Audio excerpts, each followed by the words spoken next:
Graça e paz a todos. A gente vai começar um estudo sobre a carta de Tessalonicenses, uma carta que mexe com o coração da gente, e eu queria trazer alguns ensinamentos importantes para a gente poder entender. E eu coloquei um tema, nessa introdução, não só em palavras, mas também em poder e no Espírito Santo.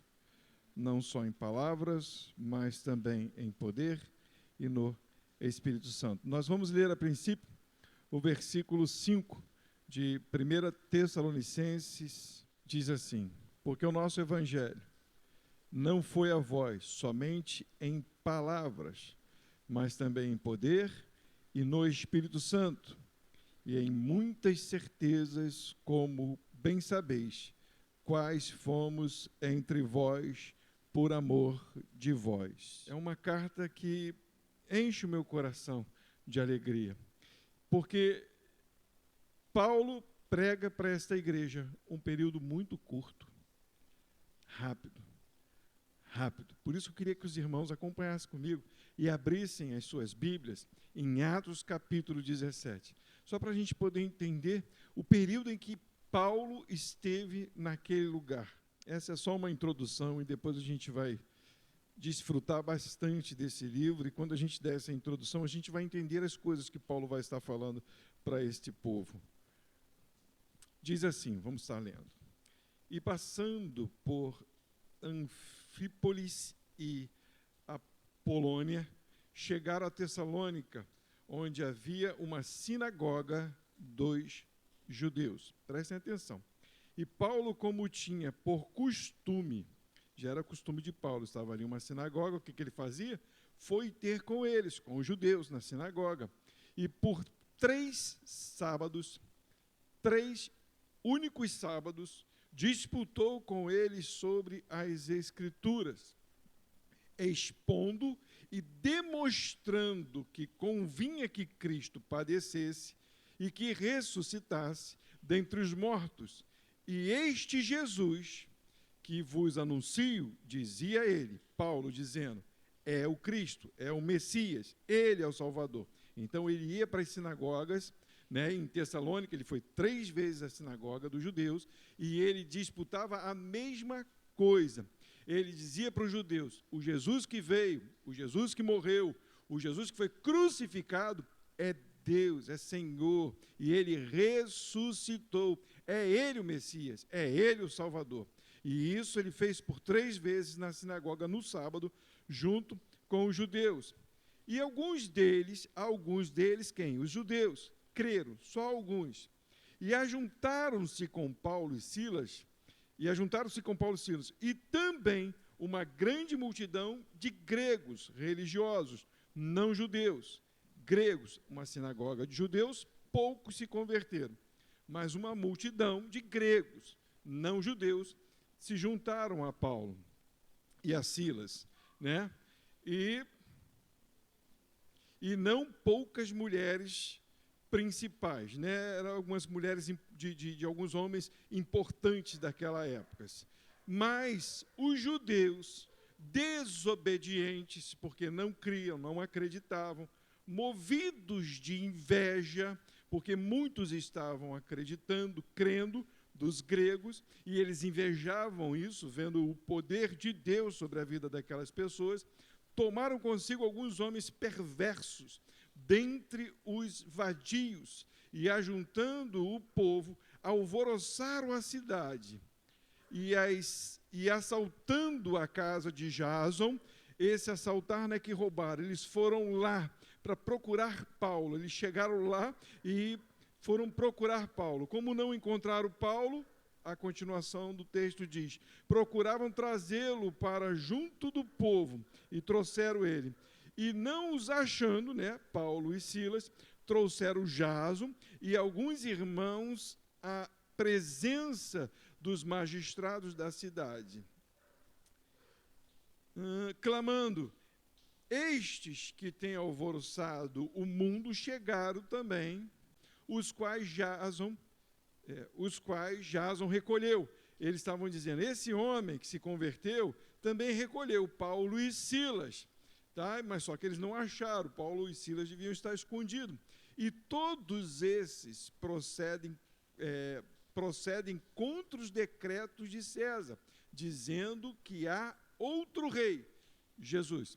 Então, o que eles falam para o pessoal? Olha, esses camaradas que se converteram estão sendo iludidos por esse tal de Paulo e Silas, dizendo que existe outro rei. Estão contra o decreto de César.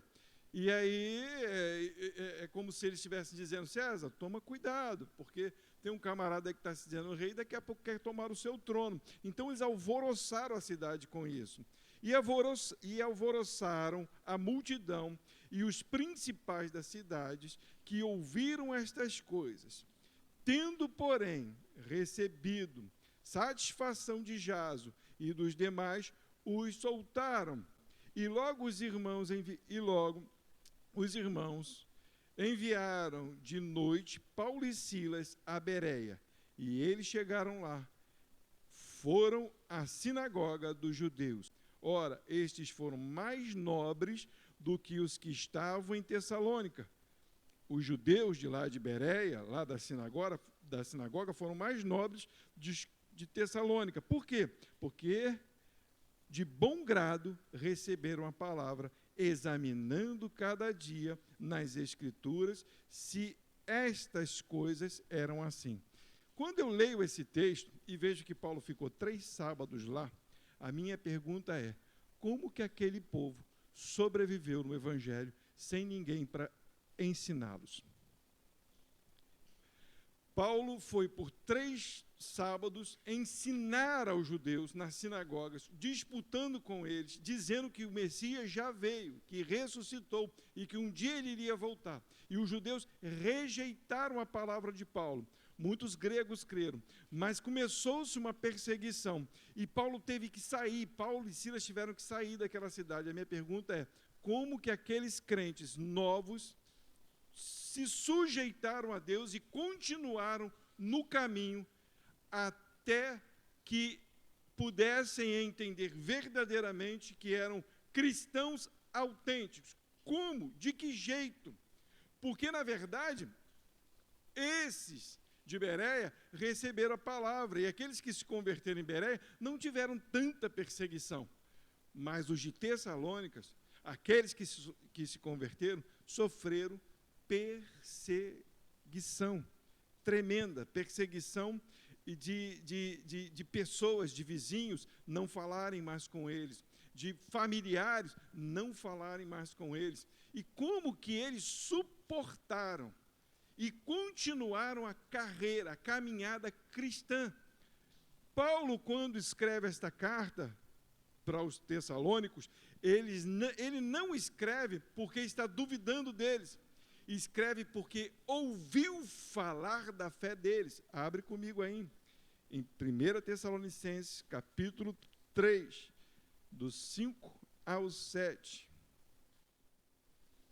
A partir do versículo 5 diz assim: portanto, não podendo eu também esperar mais, mandei-o saber da vossa fé, temendo que o tentador vos tentasse e o nosso trabalho viesse a ser inútil. Paulo manda Timóteo saber como eles estavam, porque não tinha ninguém lá que pudesse dizer assim, olha, está tudo bem, pode deixar que a gente está pregando a palavra, pode deixar que a gente está pastoreando direitinho. Não tinha presbíteros, homens que já conheciam, homens que já estavam acostumados com perseguições ou com a palavra de Deus para poder ensiná-los a eles. Então o que Paulo faz? Manda Timóteo lá, vai lá ver como é que está aquele povo. Vai que aquilo que a gente pregou, Satanás já tirou do coração deles, e eles estão desviados. Aí Timóteo vai lá, versículo 6 diz assim: vindo, porém, agora Timóteo de vós para nós, e trazendo-nos boas novas da vossa fé e amor, de como sempre tendes boa lembrança de nós, desejando muito ver-nos, como nós também a vós. Por esta razão, irmãos, ficamos consolados acerca de vós, em toda a nossa aflição e necessidade pela vossa fé. Olha que coisa legal, né? Ele manda Timóteo lá. Quando Timóteo chega lá, uma surpresa, eles não se desviaram. A palavra ainda estava no coração deles, eles estavam crescendo, eles não estavam deixando, eles estavam sofrendo, como diz a palavra, mas permanecendo firmes naquilo que foi depositado em 3 sábados. É claro, praticamente um mês, né? Paulo estava na sinagoga e as pessoas iam se convertendo e ele mantinha um contato com elas. Mas vamos entender uma coisa, quantas pessoas a gente vê que a gente dura anos falando a mesma coisa, mas não entra nada na mente da pessoa. Quantas pessoas a gente vê que se batiza, amanhã sai, e tantas outras coisas. Por quê? Qual é o detalhe? É porque falta poder no homem? É porque isso é uma ação humana? É porque isso é uma atitude humana? É isso que o texto vai nos mostrar e vai falar para os próprios tessalônicos o que aconteceu com eles, o que operou na vida deles para que eles permanecessem firmes sem que ninguém estivesse lá no calo deles, né? Olha, isso é pecado, não faz isso não, olha aí, a palavra diz isso, ou diz aquilo, olha aí, vai desviar, meu irmão, cuidado, não faz isso não. Por que eles permaneceram? E aí a gente começa lendo o capítulo 1 de Tessalonicenses, tá bom? Vamos lá, a partir do capítulo 1. Mas no capítulo 1, ele já sabe o que está acontecendo por causa das informações de Timóteo. Aí começa assim a carta, né? Paulo, Silvano e Timóteo, a igreja dos Tessalonicenses, em Deus, o Pai, e no nosso Senhor Jesus Cristo. Graça e paz tenhais de Deus, nosso Pai, e do Senhor Jesus Cristo. Aí ele diz assim, ele começa dizendo que ele ora, e isso é importante a gente entender. Não só o que Paulo fez, mas o que nós precisamos fazer. Nós precisamos orar pelos santos, orar pelos nossos irmãos. Irmãos, sempre damos graças a Deus por vós, todos fazendo menção de vós em nossas orações. Esse é um ponto principal. Nós devemos orar pelos irmãos, fazer menção do nome dos irmãos, lembrar dos irmãos, lembrar dos sofrimentos deles, não só do sofrimento, mas de lembrar da fé, do que eles têm feito, da obra que eles têm feito. Às vezes a gente se esquece, só pensa na gente, né? Oh Deus, olha aqui, estou passando por uma tribulação, estou passando por um sofrimento, e o nosso irmão fica de lado. Mas Paulo, como um bom pregador, como alguém que amava aquele povo sem poder estar lá, ele está lembrando, fazendo menção, ele está, Deus, cuida daquele povo, Deus, obrigado por aquele povo, obrigado por eles não terem se desviado. E ele continua, lembrando-nos sem cessar, isso é legal demais, um verdadeiro homem de Deus, orando pelos filhos, pelos irmãos, lembrando-nos sem cessar da obra da vossa fé, do trabalho, do amor e da paciência, da esperança em nosso Senhor Jesus Cristo, diante de nosso Deus e Pai. Olha o que Paulo está dizendo, eu estou agradecido a Deus, estou grato a Deus, porque vocês têm fé, vocês têm amor e têm paciência. E não é uma paciência em esperar algo deste mundo, a paciência em esperar o nosso Senhor e Salvador. Eles sabiam que o período de sofrimento que eles tinham iria acabar. Morrendo ou Jesus voltando, eles estariam com Jesus. Então eles tinham paciência, tinham esperança no Senhor. A esperança deles não estava no mundo. Coisa que agora a gente vê dos cristãos moderninhos, a esperança deles está em coisas, em promessas humanas, e às vezes em falsas profecias. Olha, amanhã você vai ter um carro, amanhã você vai... Não que Deus não possa dar, mas é uma esperança que amanhã acaba, uma esperança que não só acaba o que ganhamos, mas como nós também. Nós não duramos, mas se a nossa esperança está em Cristo, ela é eterna, ela é permanente, ela é para todos sempre.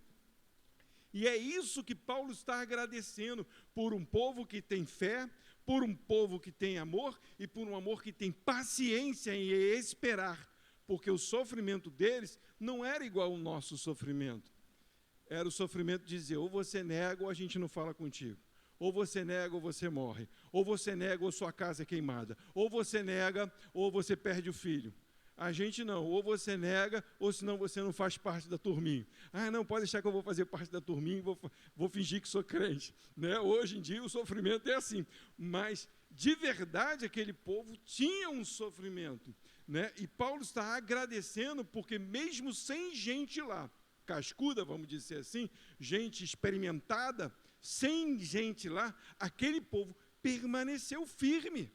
Isso é um exemplo. Aquelas pessoas, elas têm que ser lembradas por nós. Os tessalonicenses, eles têm que ser lembrados por nós de homens e mulheres que tiveram uma fé inabalável, sem que ninguém estivesse perto. E quando Timóteo foi lá, ainda traz a boa notícia, eles ainda continuam firmes. Isso é lindo demais. E aí ele traz uma revelação poderosa, para que aqueles homens nunca se orgulhem da fé deles, achando que eles fazem o que querem, ou podem ser o que querem. Mas Paulo revela no versículo 4, dizendo, sabendo, amados irmãos, que a vossa eleição é de Deus. Não é natural, é sobrenatural. É a parte mais importante. Por que estamos aqui? Eu amo entender isso. Por que nós não estamos lá fora? Porque o Senhor nos resgatou. O Senhor nos elegeu e nos trouxe para Ele. Porque se o Senhor não tivesse operado nos nossos corações, nós não estaríamos aqui.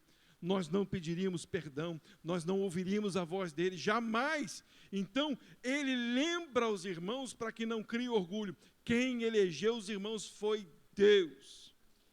Deus chamou vocês. Por isso a fé no coração, por isso o amor no coração, por isso a esperança do Salvador, porque senão não haveria.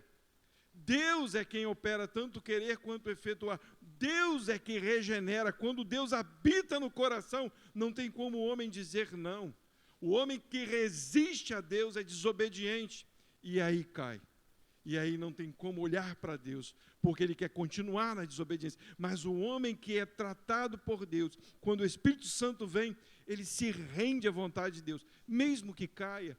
Claro, todos nós pecamos, porque senão eu seria um doido de falar aqui que a gente se torna um santo, né, da noite para o dia. Não vamos falar besteira, mas ele nos incomoda, ele nos traz a entender que é esse o caminho e que nós precisamos perseverar nele. Isso é importante a gente entender.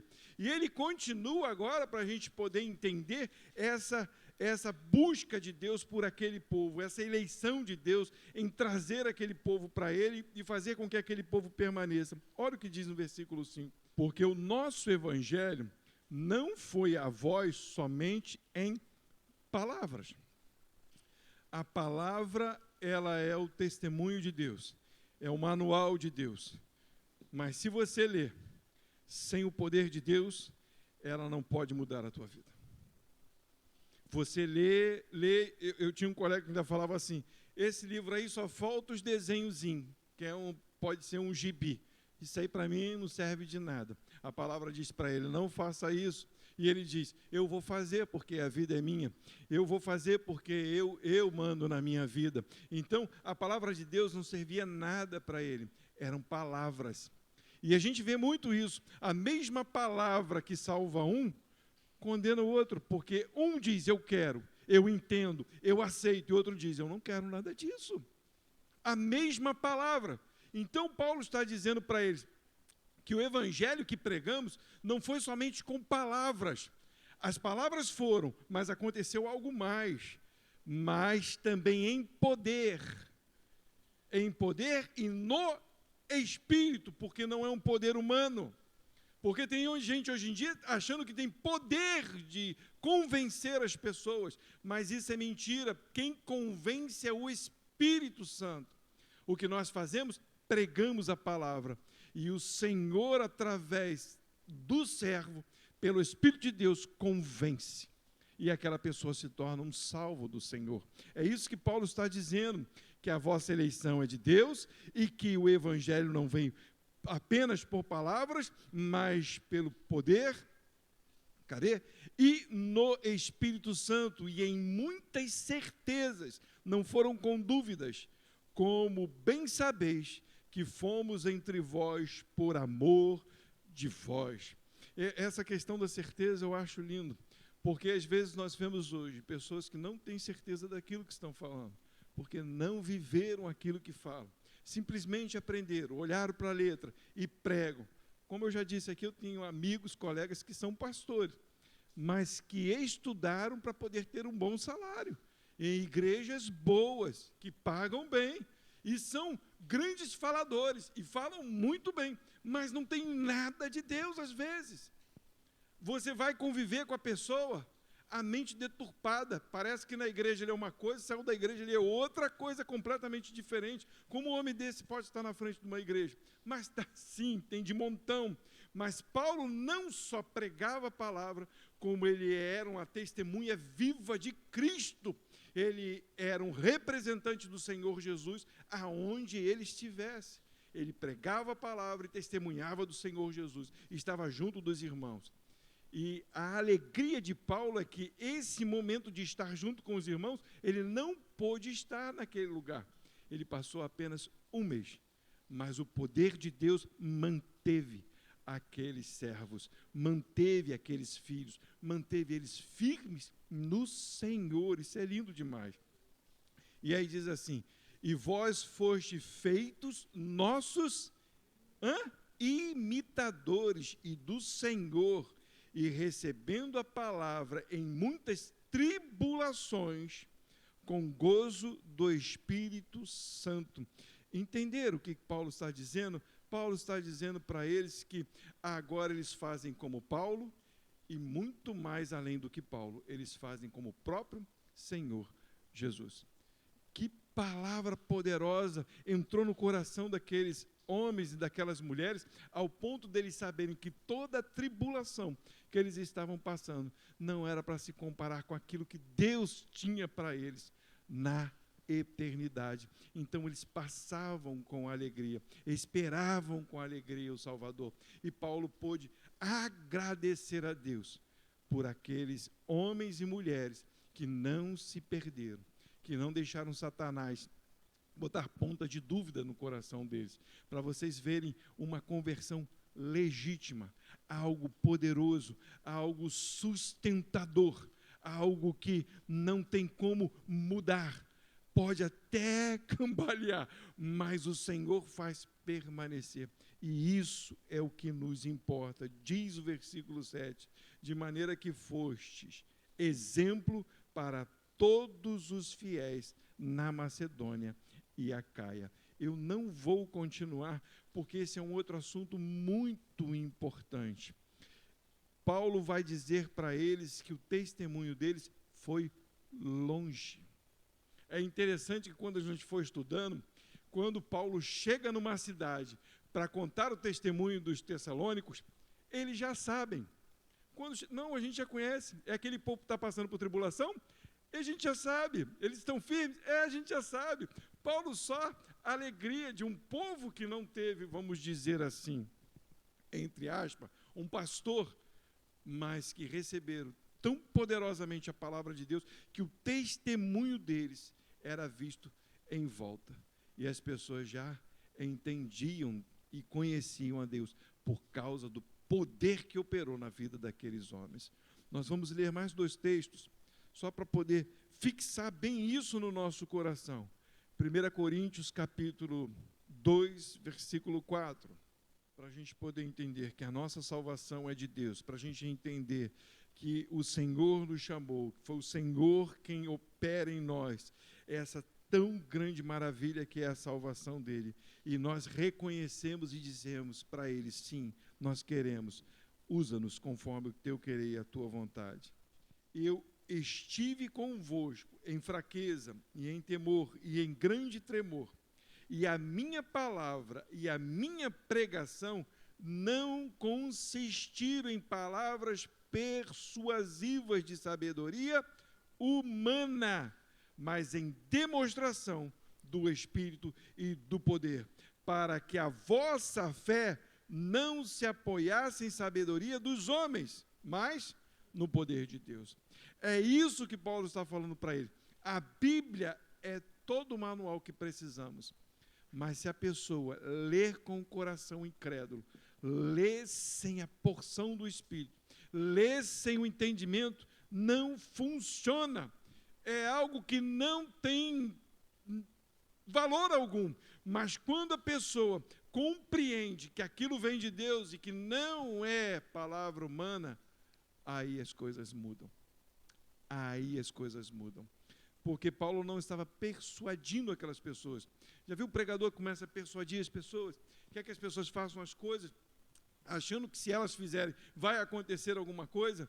Paulo está dizendo, não vou ficar persuadindo vocês, não vou ficar manipulando vocês. O que eu prego para vocês é a verdade, é Cristo, é o arrependimento, é mudem suas vidas, olhem para Deus, não olhem para o mundo, creiam em Deus, esperem em Jesus. É esta a mensagem de Paulo.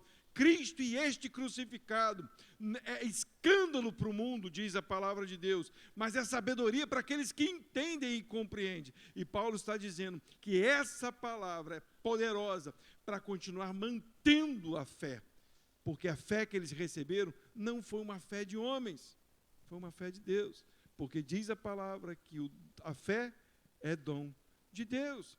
Se o Espírito está em nós, a fé está em nós. É Ele que nos faz entender.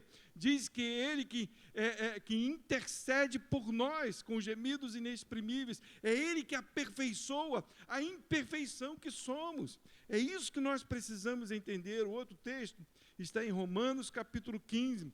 Paulo também fala a mesma coisa para os romanos.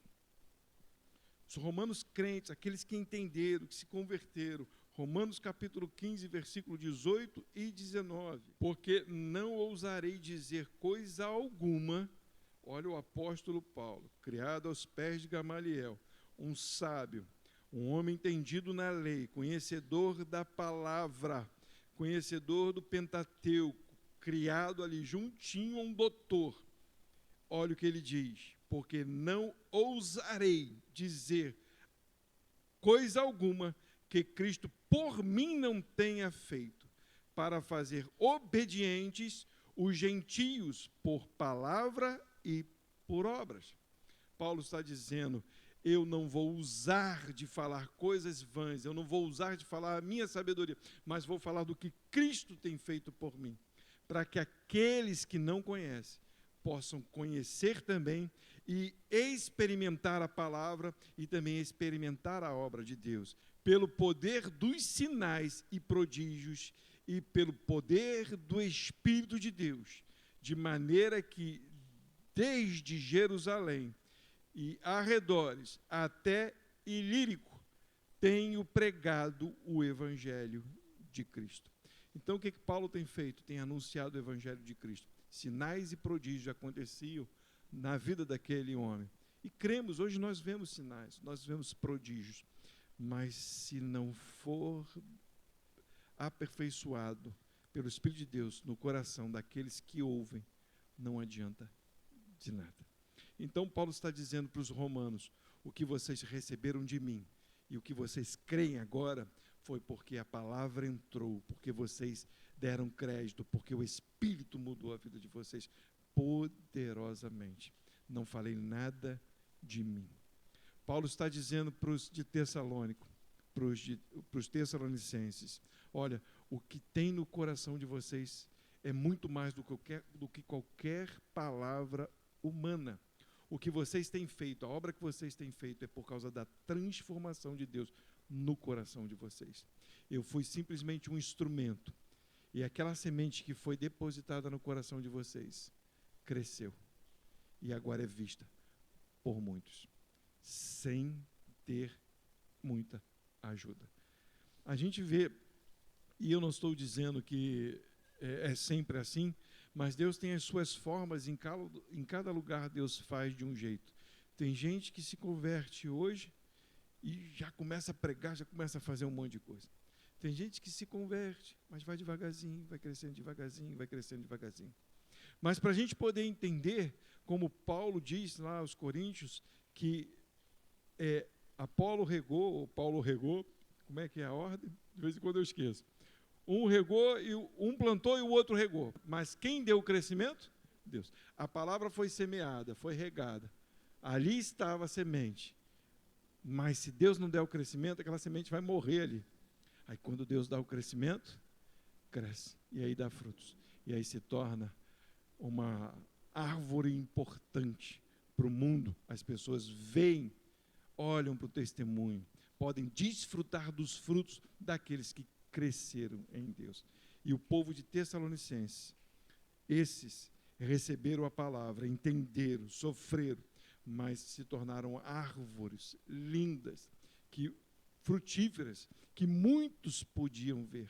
Era o testemunho da palavra de Deus poderosa penetrando no coração deles. Eu espero, em nome de Jesus, que essa palavra ela tenha um grande entendimento no nosso coração, para que a gente renda graças sempre ao Senhor, desfrutando daquilo que Ele fez por nós. É tão bom poder entender Deus. É tão triste quando a gente vê pessoas que zombam, debocham, não dão crédito, e a gente vê que no último dia, muitos padecerão por causa da incredulidade. Então nós devemos muito glorificar o Senhor por tudo que Ele tem feito pelas nossas vidas. E eu espero que com esse estudo que a gente vai fazer dessa carta, a gente possa crescer espiritualmente, dando todo o crédito a Deus, depositando toda a nossa confiança no Senhor, dizendo para Ele: Pai, me ensina a viver nesse mundo. Se aquele povo sofreu o que sofreu, a gente não sofre nem a metade. Eu digo assim, nós os brasileiros, né? Porque tem lugar aí que já está uma perseguição de morte para muitos cristãos. Mas a nossa perseguição é mais de afronta, é de confrontamento, né? Quer mudar a língua portuguesa, quer mudar o jeito das pessoas, quer mudar um monte de coisas, as pessoas querem mudar.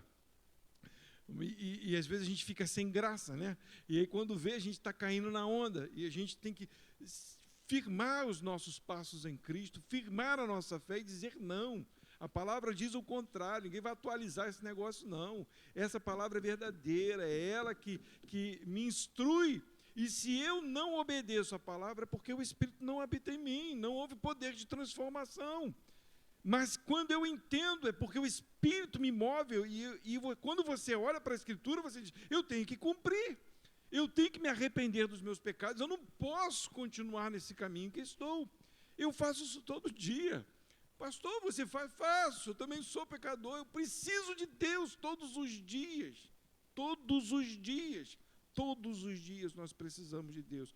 Todos os dias nós precisamos olhar para a palavra dEle e dizer: Deus, me ajuda, me convença, me mova, me leva aonde o Senhor quer que eu vá. E que eu seja como esses homens e mulheres, testemunhas fiéis, que as pessoas possam ouvir de longe, né? É muito legal quando você chega num lugar, e isso aconteceu 2 vezes comigo, né? Nossa, caramba! E 2 pessoas, em tempos diferentes, falaram assim: você é pastor, né, pastor? Falei assim: está escrito. Às vezes eu estou com roupa de trabalho, não estou nem com não estou nem com cara de pastor. Eu penso: você é pastor. Por quê? Por que você acha que eu sou pastor? Estou postura diferente. Eu falei assim: glória a Deus, que a pessoa está me vendo, uma pessoa de Deus, cara. Porque antigamente as pessoas não conseguiam ver isso em mim. Então, isso tem que estar no nosso coração, e a gente precisa andar nesse caminho e experimentar essa verdade. Amém.